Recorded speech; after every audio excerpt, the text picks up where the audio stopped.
Wholesale Link Studios, powered by RumbleOn.com. Rev up your engines and get ready for the racing weekend. Here they come, checkered flag! It's Chasing Checkers with your host, Chase McCabe, on Nashville's best sports talk, ESPN 102.5 The Game and the Game Nashville app. That's the best thing for Joey Logano is to see that side-by-side battle in his mirror. White flag. Take a right front flat on Mark Truex Jr. Wow, how about the job, Ricky Stenhouse Jr.? What a great job. Second place right here. It's going to be an awesome finish for them. Close as he can get to Joey Logano. Stenhouse sends it in, but Logano is going to win the dirt race at Bristol. How about that? How about that? Welcome in, Chasing Checkers, ESPN 102.5 The Game. We are streaming all around the world on the Game Nashville app, thegamenashville.com. You can also watch on YouTube, Twitch, Twitter, Facebook, all of those great things. Chase McCabe here with you on a Saturday morning, and I am live in studio today. Nice to be here with the good Captain Kurt, behind the glass. It's been a long time since I've seen you, so good to be here. And what a weekend it was at the Bristol Motor Speedway. Let's start with feeling sorry for me a little bit. I knew that the weather could be an issue. I knew that going in. I had found out earlier in the week that I had been approved for a credential, and so I booked a hotel. I'm like, I'm going to be there. As the weather started to develop, I'm like, okay, this is iffy. This could not be good. And at that point on Saturday morning when I woke up, because my plan was I was going to get up early. I had recorded the show, so the show was ready to go. I know that's crazy. Not everything's live. But I had recorded the show, and I was going to get in the car and head up there. Well, obviously the storms were rolling through, and weather was not good here in Nashville, and it was headed that way. So I waited a little bit and, left later than I had really intended, and it followed me all the way there. I literally pulled up to the racetrack.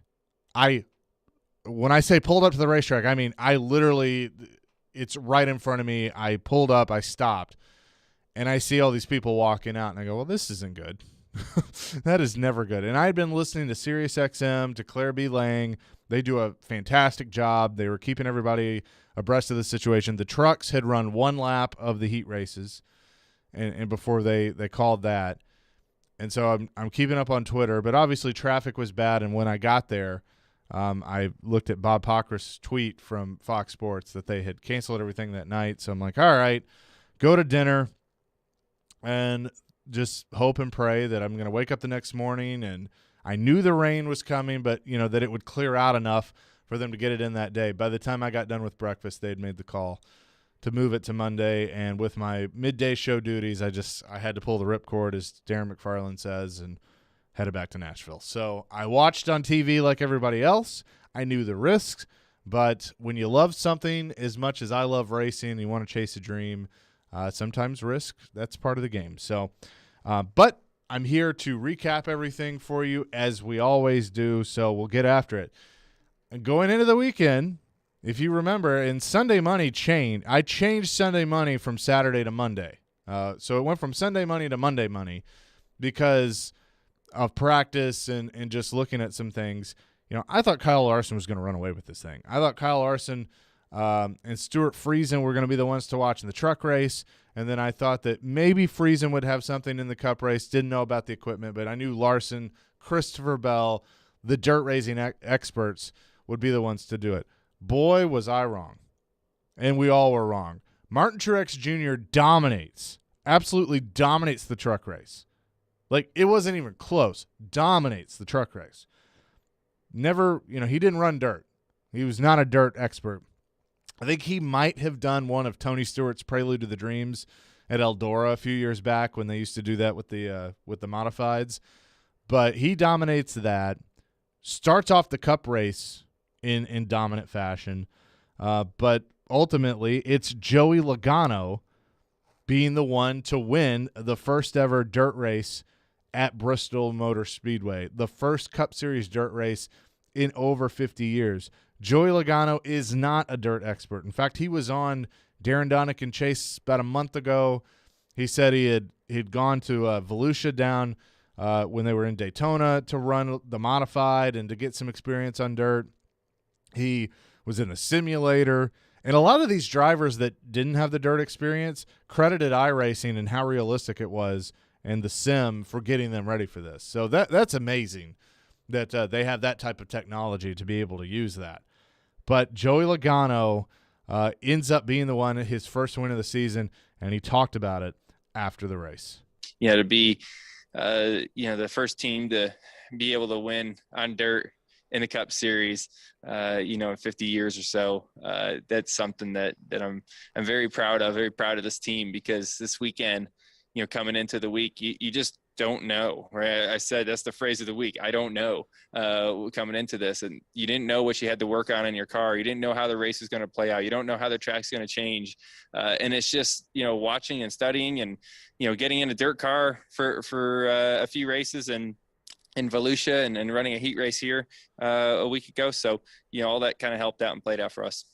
There you go, Joey Logano, and it did, and there were so many unknowns to this weekend, and I think everybody knew that going in, but you didn't know how much the unknowns would really play a factor, and it did.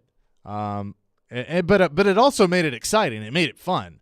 I think everybody really enjoyed that part of the of knowing the unknowns or not knowing the unknowns, and then somebody like Logano that I looked before that race on BetMGM. He was plus 5,000 to win the race. So if you took that bet, you made a nice little profit on Joey Logano. And Joey Logano is always typically one of the favorites every weekend, as we know.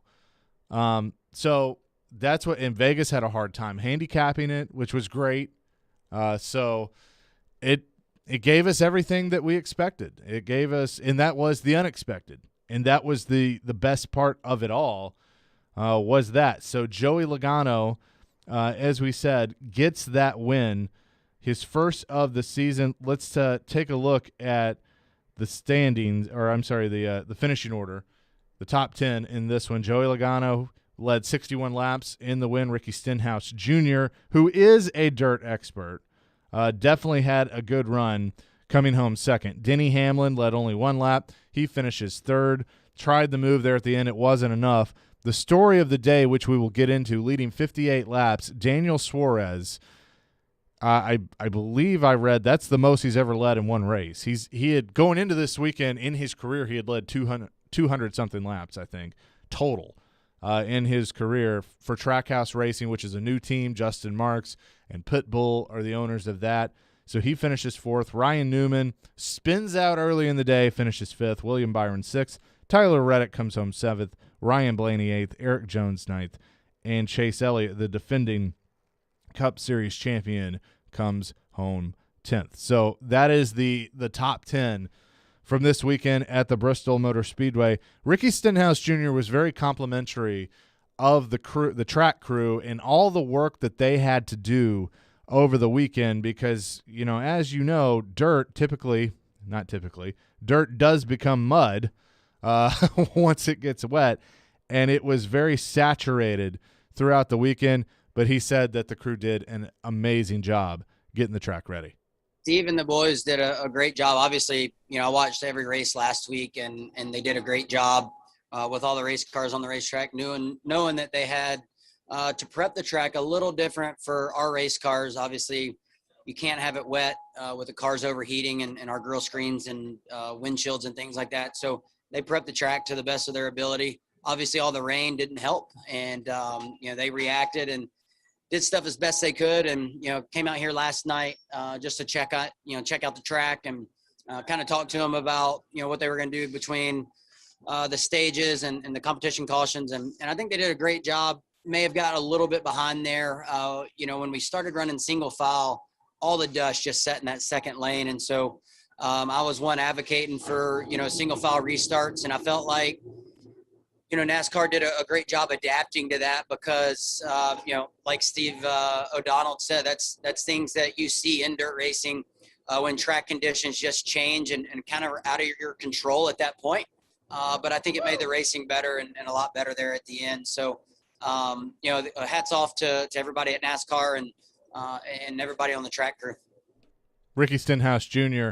talking about the track and the conditions there. Yeah, that was one thing that was new to a lot of people. And I know I had some interaction with people on Twitter that didn't quite understand the moving to single file restarts, because if you go back to, I want to say it was 2004 when Dale Jarrett had the spin, and that's when they added the lucky dog rule and not racing back to the caution.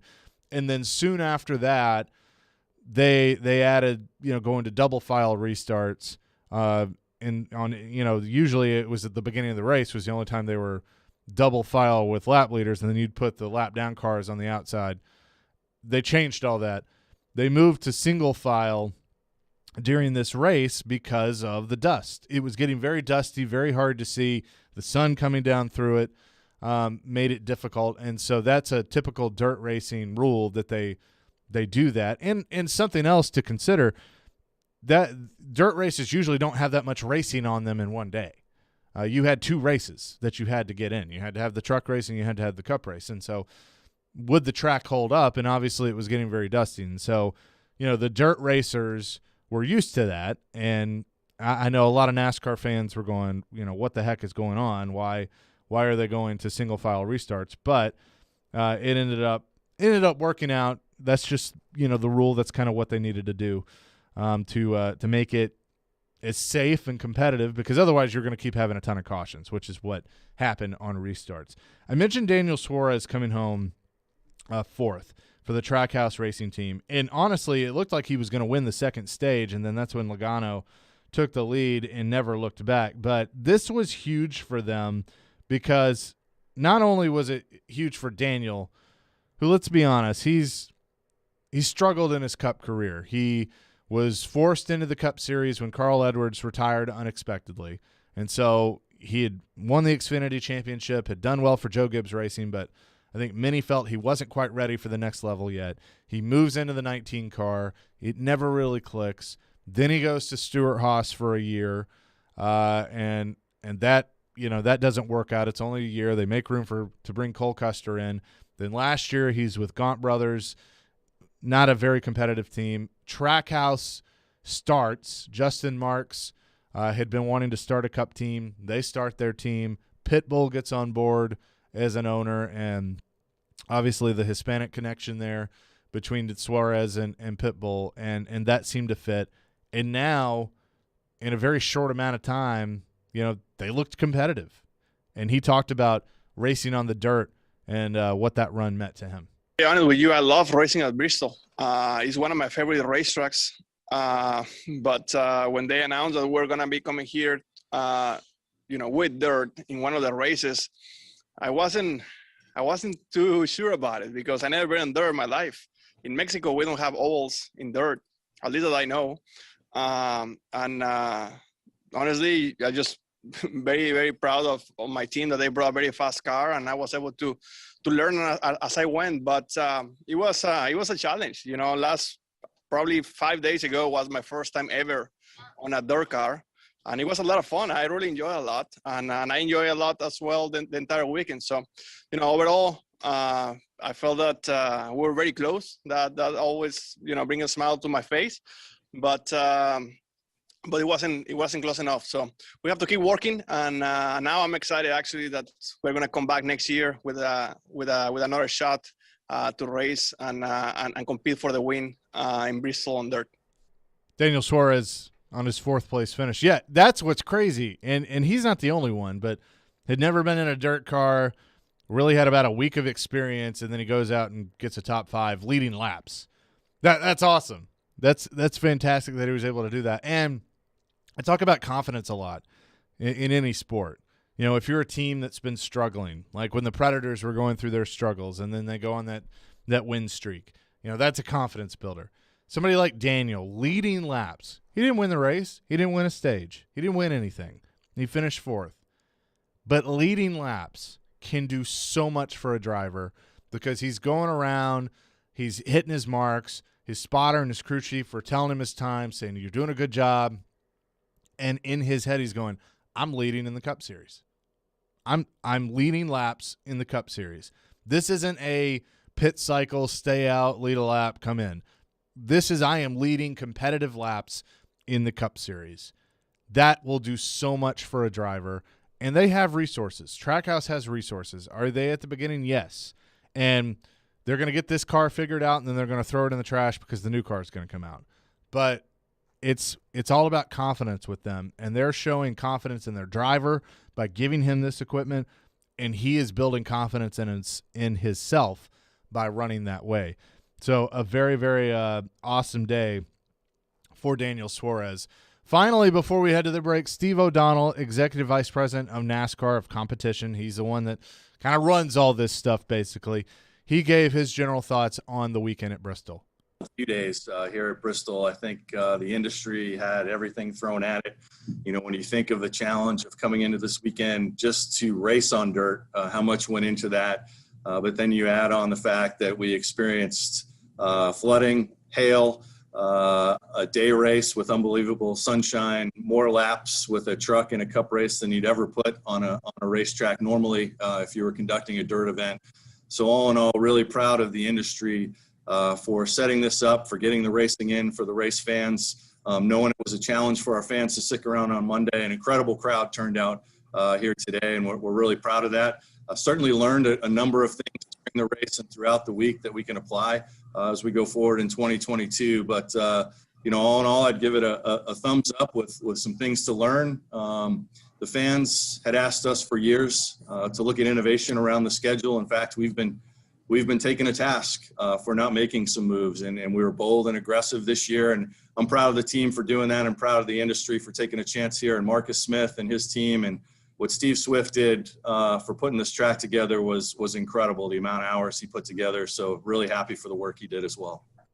I think that Steve O'Donnell, NASCAR, Marcus Smith, as he mentioned, Bruton Smith, Bristol Motor Speedway, SMI, they should be very pleased. They can't control the weather. You can't blame that on them. That is beyond their control. But the overall event, the racing, the product that you saw, it was a success in my mind. And, yes, they did announce after the second stage that the spring race next year would be on dirt.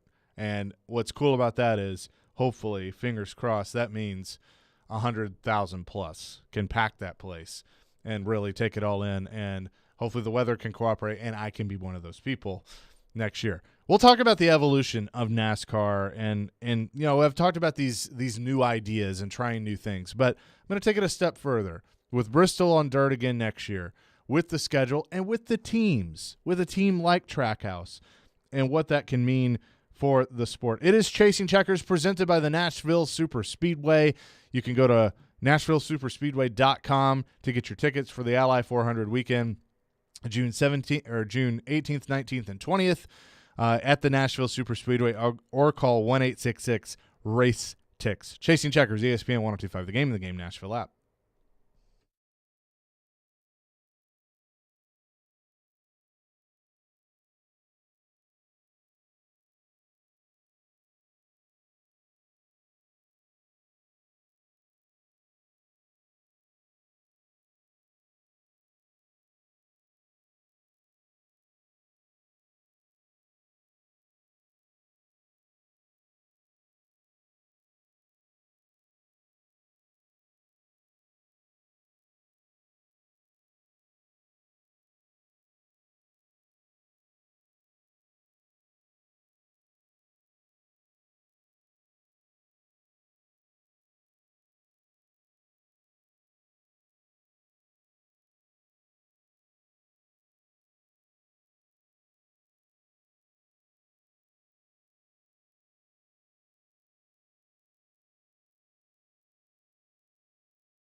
Welcome back in. Chasing Checkers, ESPN 1025, The Game, streaming on the Game Nashville app. We're also on YouTube.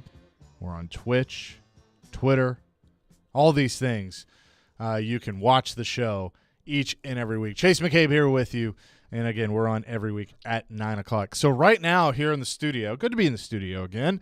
Been a while. I'm actually watching on FS1 an old race from, is that Martinsville? Yeah, from Martinsville. Looks like, see, Dale Jr.'s in the 8. He's leading. I want to say this is, well, it's the car of tomorrow, so I want to say this is 2007 at Martinsville. So pretty cool to watch some old racing and see these guys. Ryan Newman's still in the 12, so cool to see that. The evolution of NASCAR. And that's a good way to lead into it, because we saw this ugly race car with a wing and braces and the car of tomorrow. But everybody knows that the car of tomorrow was necessary. The car of tomorrow was designed to be a safer vehicle after the death of not only Dale Earnhardt, but Adam Petty, Kenny Irwin, all the others that unfortunately lost their lives in racing accidents. NASCAR was late to the party, but knew that they had to do something, and the car of tomorrow was the product of that something. Now, it evolved into the Gen 6. The Gen 6 had an evolution within itself. The racing got better. They had to get the right rules package, and now it's evolving into the next gen, the Gen 7, the next gen, whatever you want to call it, that is going to debut next year. It's all a part of that evolution of the sport. We've also seen this year the evolution of the schedule. They're going to markets that either they've never been to or they haven't been to in a long time, like this one, Nashville. This show is brought to you by the Nashville Superspeedway, because the Nashville Superspeedway now has a race weekend once again, and they have a Cup Series weekend for the first time in their history. That is all part of the evolution of this sport, and guys like Steve O'Donnell are a big part of that. Racing on dirt, racing the Cup Series on dirt, getting the reaction from the drivers and the fans of going, you're going to do what? What? These cars aren't set up for that. How's that going to work? What's it going to look like? It's going to be a bleep show. Like, nobody's going to like that. Really? I think it was pretty good last weekend, don't you? And drivers that felt that way going into it are now going, yeah, I got to admit that was a lot of fun. I watched an interview with Carl Edwards, who's been retired for several years. He was on Race Hub. And he said, I don't watch a lot of racing now, but I had to watch that, and that looks a lot of fun. And Bobby Labonte said, well, if you got a one-off, would you? And he said, if I could get a one-off and do something like that, do something like a road course or, something unique that I like with horsepower, yeah, and I probably could get that set up. Carl Edwards has a dirt racing background. I would love to see Carl Edwards race next year on Bristol Dirt. But speaking of that, they did announce, as I said, that they will run on Bristol Dirt next year. Steve O'Donnell, who is the executive vice president of NASCAR, was asked about, what the plan is. Are they going to add the Xfinity weekend? Are they going to expand the weekend? He talked about that a little bit after the race. Yeah, too early to tell what we would do next year in terms of what that weekend could look like, Dustin. But, we never go into something thinking this will just be a one-off. Our hope was that this would be a success and something that we could repeat and become really a staple of the schedule going forward. So certainly a number of things we learned throughout the weekend that'll apply to 2022's event weekend. Some of those things, how much you race in a single day. Are there other racing series that could be part of this in terms of the late models as well? So, we fully intend to be back 22 and beyond and continue to apply those learnings and put on some great races. 22 and beyond. That's the phrase that I hung on to during that. They'll figure out what series are there. I would imagine there are a few things that I would imagine are going to happen. One, it's going to move to night. It's going to be a night race. That simply is going to help with the dust, not having the sun beating down on it, drying out the racetrack. Most dirt races are at night. So I think that they will move it to night. I think the Xfinity Series will be added because they're all going to be clamoring for it. They saw how much fun the trucks and the Cup boys had, and so they will be added to the weekend. So that I feel pretty confident in those two things. But the rest of the stuff will come into play or will work itself out. 22 and beyond. And when you listen to Marcus Smith, the CEO of SMI, he was on the Dale Jr. Download. We'll hear from him a little bit later on Nashville, actually. But you could tell that this is more than a 1 or 2 year thing. This is something that they want to do. Now, it's very expensive because with the current setup that they have, they're going to run in August like they always do on the concrete. And so they got to pull the dirt out, and then they're going to have to put it back in. And that's millions of dollars that they have to spend. So, I laugh because Dale Jr. on the show said, my guess is within 5 years, you're just going to rip the concrete out and it's going to be a dirt track. You're going to have 2 dirt races, make it a permanent dirt track. And the reason, because the question came up, like, why not go to Eldora? Why not go to Knoxville? Why not go to an actual dirt facility? And the way that Marcus described it, that is true, is those don't have the amenities that Bristol has. And you could build a facility that's like Bristol, that is a dirt facility, but the cost there is even more than doing how they're doing it now. I do think that that's something NASCAR and these tracks need to look into. Of let's build a Bristol dirt. Let's build a track that's a lot like Bristol, but is a permanent dirt facility. But you also have to see how this does beyond the next couple of years. Like if it continues to stay popular and be a tough ticket to get, then I think that warrants doing it more. But that's a part of the evolution. That's where the sport is going. New ideas, willing to try new things. And I think that is going to be big to get more fans in, because there are several of you that are listening to this show, watching this show, that have been paying attention to the sport that you started last year during the pandemic because it was the only thing on. But you saw enough to get you hooked and to keep you. And now you're seeing, what you're seeing now is great. These new ideas that they're trying. They haven't always done this. They a lot of times, for a long time, it was status quo. It was, well, it's the way we've always done it, so it's what we're going to do. It's the way Bill France did it, so that's what we're going to do. Didn't make it right. You got to get, especially now. We have such short attention spans. So they had to come up with new things. That's what you're seeing now with this evolution, as I call it, of racing and in NASCAR. So speaking of next year, they asked Ricky Stenhouse Jr., what did you learn that you can apply to next year? And I thought his answer was pretty funny because it's really nothing because of the new car. I think that's a really good question because we're bringing back a totally different race car next year. So, I think us teams learned a lot throughout the weekend and what not to do and what we can do better, and drivers as well. But when you're bringing back a totally different race car, it's going to be all new. So hopefully, Goodyear is able to work on a tire that we can have a little bit longer run. Our Kroger Camaro was really good on the long run today, and I didn't have the short run speed. So I needed those long runs. So hopefully, with the package that we have when we come back, we can get those 75 lap, 100 lap runs, depending on what it be. But it's going to be tough. I think the track crew learned a lot with these heavy race cars and what they need to do to be better. And they adapted well, like I said, with the rain, but those are things that are always changing with dirt racetracks, and they did a good job. And next year is going to be just as much of a toss-up with a different race car. Yeah, that's the other thing. You're going to have to learn all over again. I mean, sure, there are things you can apply, just like there are things you can apply from running a sprint car or running a modify or a late model, but it doesn't translate completely. Now they're going to have to do it again with the new car.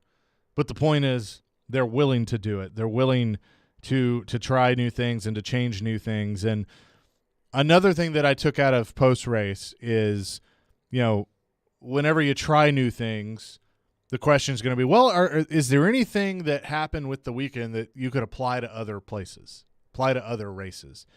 And Denny Hamlin was very quick to try and shut that down.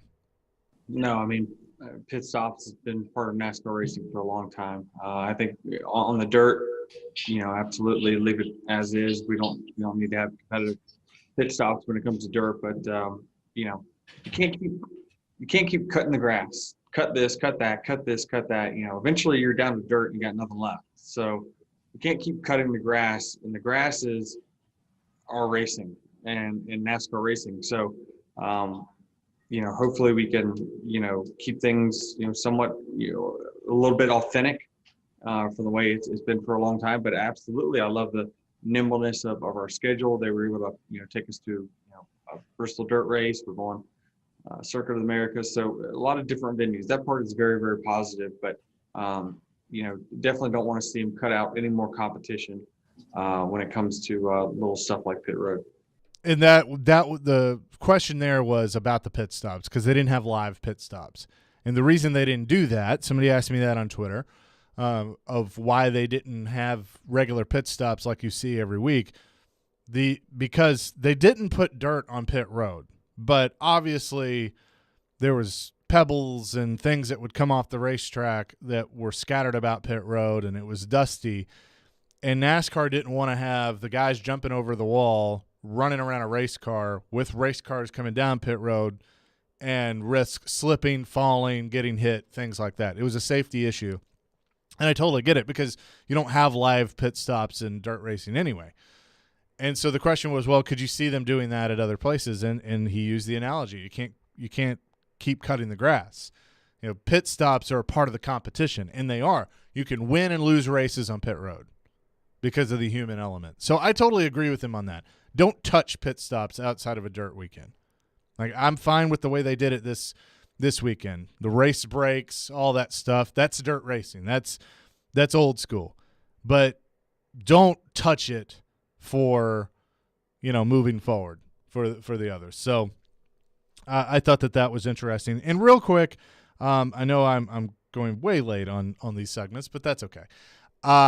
Justin Marks started Trackhouse Racing. We already talked about Daniel Suarez, and I want you to hear from Justin Marks, because we talked about that and the run and what that meant for them and what's next. And I think that this is a prime example, and what Denny Hamlin and Michael Jordan are doing, bringing new teams, giving more opportunity to drivers to have more competitive teams in the sport.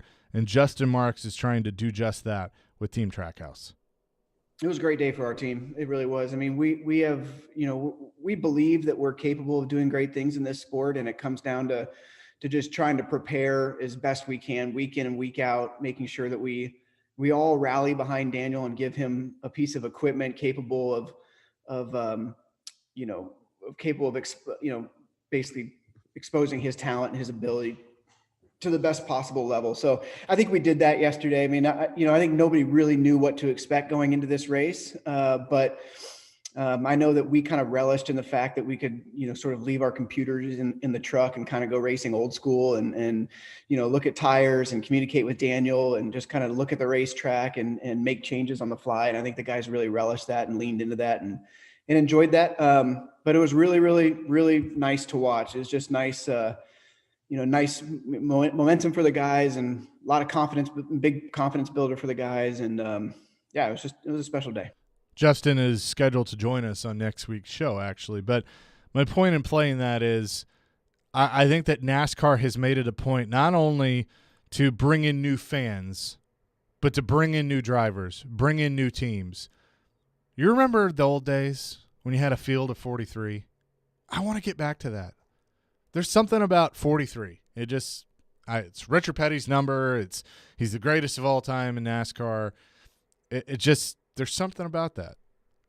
If you bring in more owners with more resources and with this new car, it's going to save a lot of money with teams. Some of the innovation that they're putting into it, the idea is to save teams a ton of money.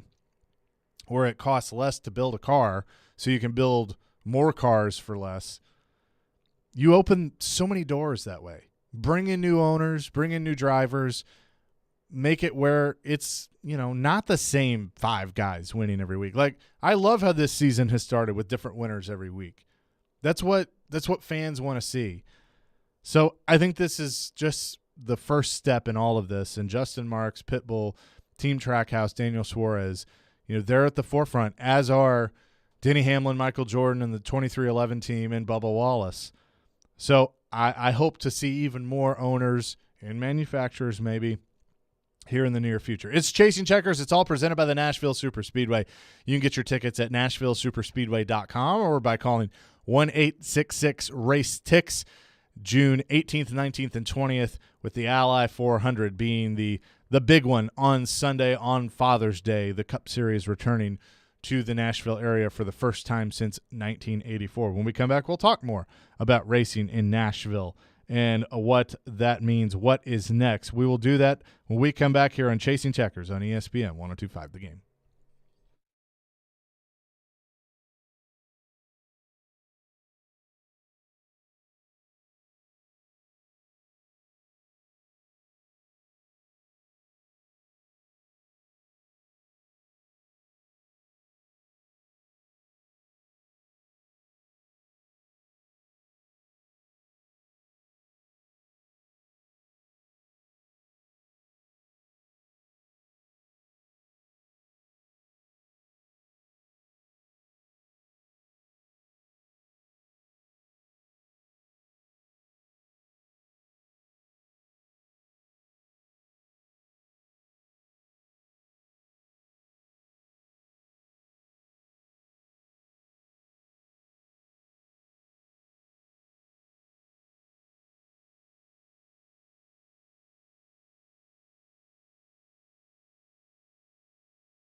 Welcome back in. Chasing Checkers, ESPN 102.5, The Game, presented by the Nashville Superspeedway. Speaking of the Nashville Superspeedway, the Ally 400 weekend coming up June 18th with the Rackley Roofing 200, the Truck Series, the Xfinity Series on Saturday, and the Cup Series Ally 400 on Sunday. They announced this week that Ford will be the official pace car provider of the Nashville Superspeedway. A beautiful Ford Mustang Shelby GT500 was unveiled by NASCAR Superspeedway President Eric Moses and driver Chase Briscoe. So cool to see that out at the Nashville Superspeedway as that Ford Mustang will pace the field for that weekend. So that big announcement, and Music City Grand Prix, they have some more stuff coming up as they get closer to their race weekend in August. Basically what we're learning and talking to people last week when I was out at the Nashville Superspeedway, there's room for everybody. There's room for all sorts of racing in this city, and this city is becoming a racing hub. And that was something that when we had Darrell Waltrip on about a month or so ago when he did the phoner before we hung out with him last week, that's what he talked about. He talked about this city becoming racing central. This is kind of a long clip, but I wanted you to hear it. DW on Nashville. Well, that racetrack is near and dear to my heart. I love the fairgrounds. I'm excited that the mayor.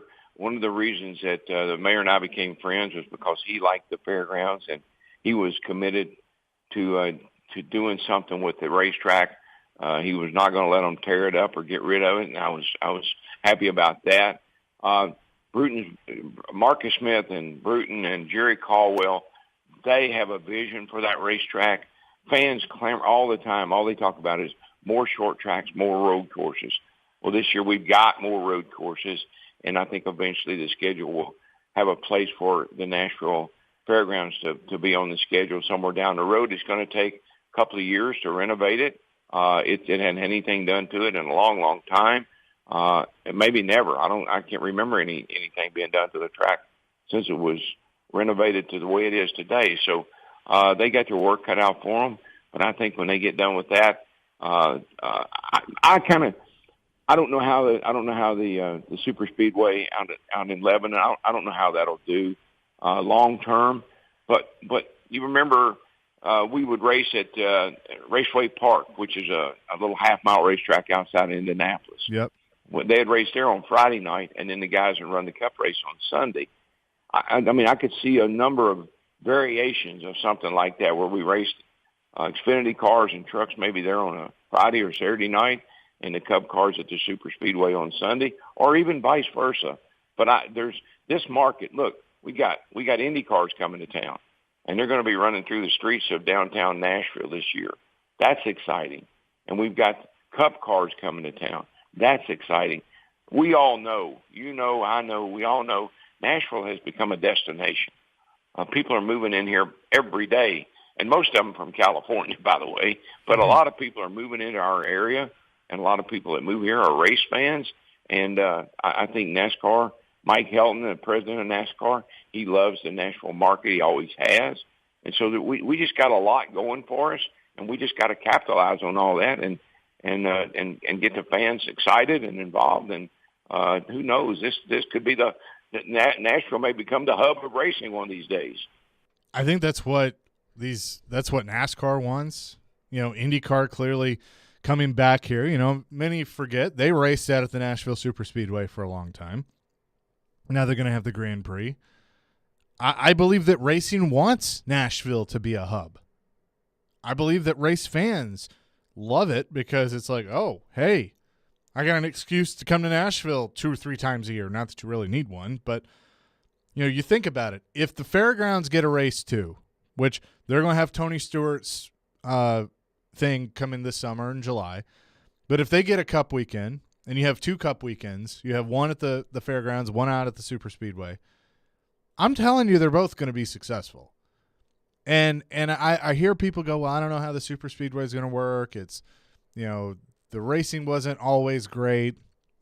The cars have changed. Technology has changed. They have the PJ1. I'm really not worried about it. I think that this current setup with the car, you're going to see good racing in June. It's far out. It's a long drive. If the show's good, it could be. I just drove 4.5 hours to Bristol, and a lot of people from Nashville did that. If the show's good, you'll drive to it. You'll find it. It doesn't matter. And sitting down with Eric Moses and that crew, they know what they're doing.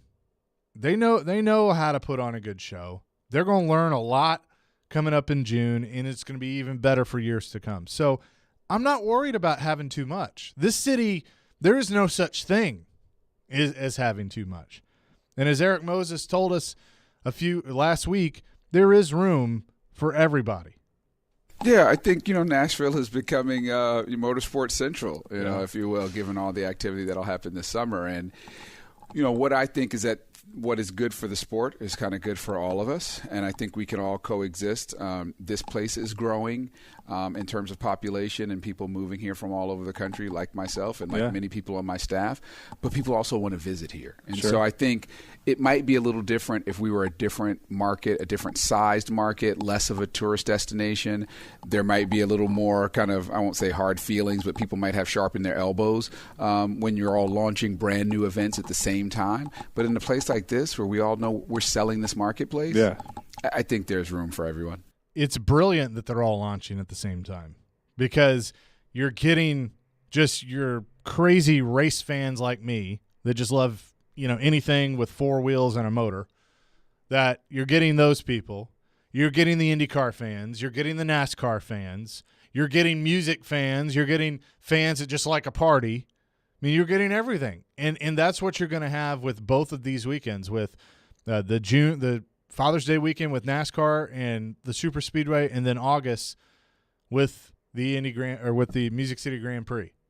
You're getting everybody. And then if you add the fairgrounds into the mix, then you have that as well. That is going to be awesome. Real quick, Marcus Smith was on the Dale Jr. download, and you can check that out. Dirty Mo Media puts that on. Just search for the Dale Jr. download. And I wanted to play this because he talked about kind of the vision, what is next with the fairgrounds in that whole process. The Fairgrounds Speedway is right next to this new Major League Soccer stadium that's under construction currently. It's a really unique and special part of town, and it's in the community. So the venue, this is a big deal. The venue is already belongs to the people, and it's been the Nashville Fairgrounds for a long, long time, for decades. And so our vision is to restore it to the kind of venue that the community can enjoy, everything from a NASCAR weekend to a music festival, Christmas shows in the holidays, the state fair, of course, and all sorts of events. So, Nashville is an event town, and that facility needs to be brought up to, the standards that it needs to be today to host a lot of events. And it's not just racing. We do this at our speedway in Las Vegas, where twice a year now we host NASCAR events, but 50 other weeks out of the year we're hosting everything from a construction expo to a music concert, car shows, driverless car exhibitions, all sorts of special events there. And we think that the Nashville Fairgrounds Speedway can be this events venue that complements everything that goes on in Nashville. It's right in the middle of downtown. Like he just brought that up. How crazy is that? How unique is that it's right in the middle of downtown? And like I said, it's all about destination. People are going to come to this city to watch cars race through downtown for the Music City Grand Prix. They're going to come to watch the festival that's going to be around it. They have another big announcement. They have all these big announcements that they've been having. People are going to drive out to Gladeville, Tennessee to see the Cup Series in this market for the first time since 1984. And the show that Eric Moses and Nashville Super Speedway are going to put on. People, like I was joking earlier, you'd have 3 excuses to come to Nashville. You don't need an excuse to come to Nashville. And for Marcus and that crew, I mean, you just saw what they did at Bristol. They did something that nobody thought they could do and that they could pull off. And they did it. And they put dirt on the track. And they ran a very successful dirt race.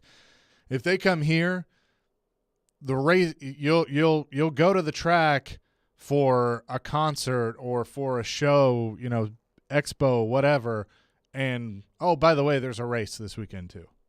And they'll have the weekly racing, and that's another thing. Again, check that out, the Dale Jr. download from Dirty Mo Media.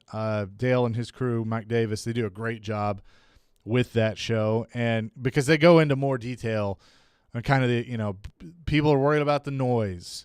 They have things that they're going to do for that. They're going to have a better control of the schedule. Right now you can call. I didn't know this. Apparently, you can call and you go test a car whenever you want, and so they'll have a little more control on that to try and keep the noise down for people that live over there.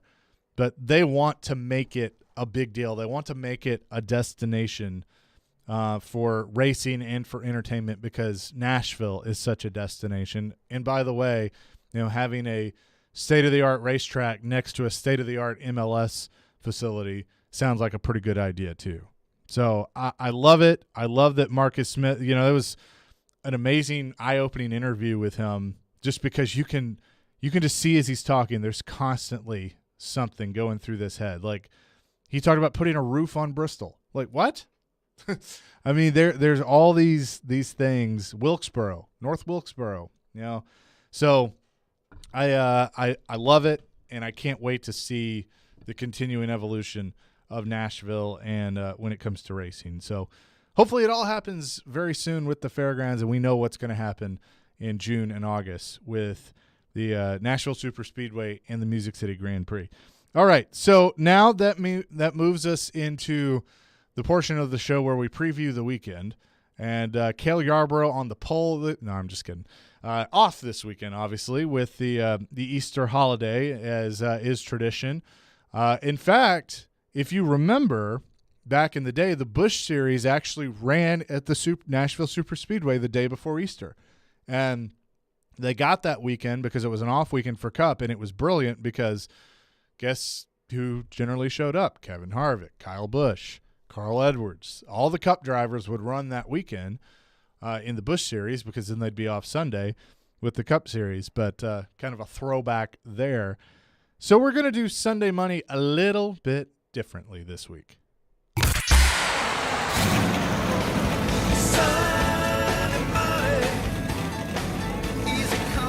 All right, so usually, we're obviously picking a race. But that is not the case right now, because they're not going to race this weekend. So I figured we would pick the championship. We would see where the odds were with the championship for NASCAR. So right now the standings are as follows. Denny Hamlin is the leader, has not won a race, but 6 top 5s out of 7 starts this year. No DNFs. He's led 211 laps, has 3 stage wins. So he's doing well from that standpoint. Joey Logano is second. He has his 1 win from last week. Mark Truex Jr. with a win. Kyle Larson is 4th with a win. Brad Keselowski, no wins yet, but has been solid with 3 top 5s. He is 5th. William Byron has that win at Homestead. He is 6th. Ryan Blaney with the win in Atlanta is 7th. Kevin Harvick 8th. Chase Elliott 9th. And Christopher Bell rounds out the top 10 with a win. To give you the rest of if the playoffs started today, Austin Dillon 11th. Michael McDowell, the Daytona 500 winner, 12th. Kyle Busch 13th. Ricky Stenhouse Jr. 14th. Kurt Busch 15th. And the 16th and final spot in the playoffs goes to the 48 and Alex Bowman. So that's where we are right now with the standings. Now the Sunday money picks. The favorite is still Chase Elliott. Chase Elliott at plus 600, the defending Cup Series champion, is the favorite to win the championship right now. But where I'm going with this, Denny Hamlin hasn't won yet, but when he does, I think they're going to come in bunches. He is plus 650. He's never won a championship.